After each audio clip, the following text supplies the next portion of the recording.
Another unboxing.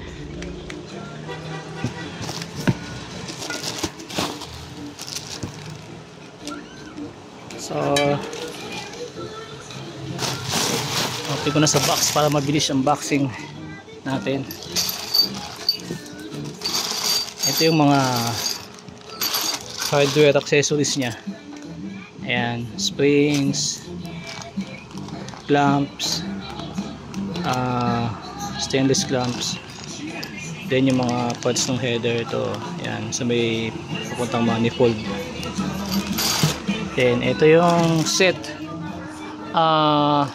and this one is for BMW S1000 RR 20, actually for 2019-2023, and this one is for 2023 model in order ni client. So ayan siya.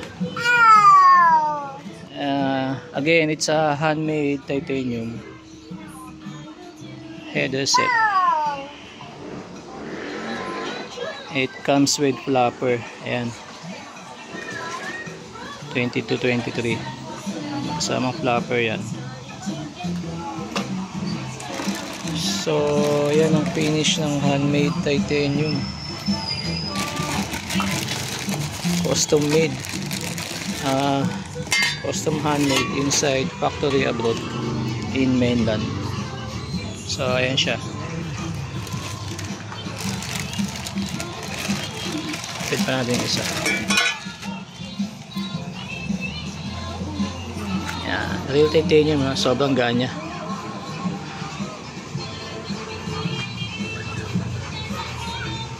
So ang timbang nito is about 1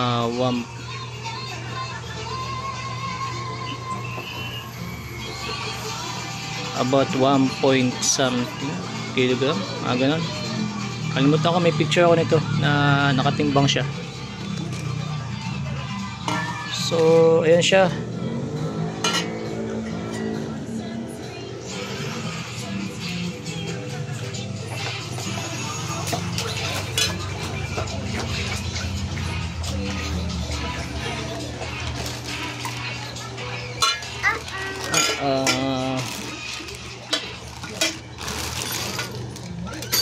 So ayan, ganyan yan. Hindi ko nabubuhin syempre. Yung client lang magsuksok doon sa mga butas niya para hindi magasgas. Ganyan lang naman itsura niyan pagka binuo mo, like this. Yan, may mga numbering naman yan. Ayan, yung 3, number 3. Then ito, itong isa walang nakalagay. Ito number 2. Ayan. So isa rito is 4 and 1. Dito sa dalawa walang nakalagay. Nakalimutan sa lagyan ng factory. So ayan yan, ganyan ang tsura niya pag pinuo mo siya. Again, it's for BMW S1000 RR, also for S1000R. Isa lang naman yun. And also we have for M1000 RR saka R. So yan, and ito yung mga hardware. Kasama yan, pati yung pang hila ng spring, ayun, kasama siya para hindi mahirap maglagay ng spring.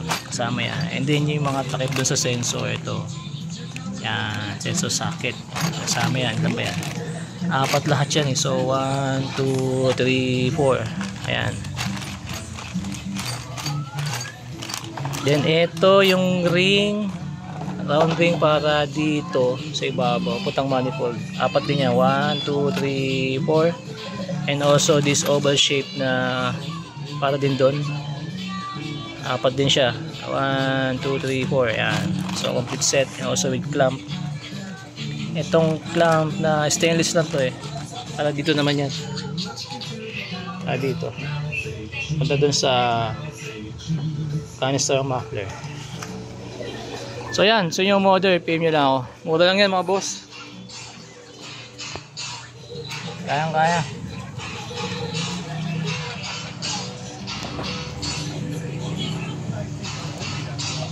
So after this, diretso ship to via LDC delivery. Ito, sinadya akong ipaship dito kasi pagka provincial areas, madalas nadi-declared as remote area eh. By that, you need to add additional shipping fee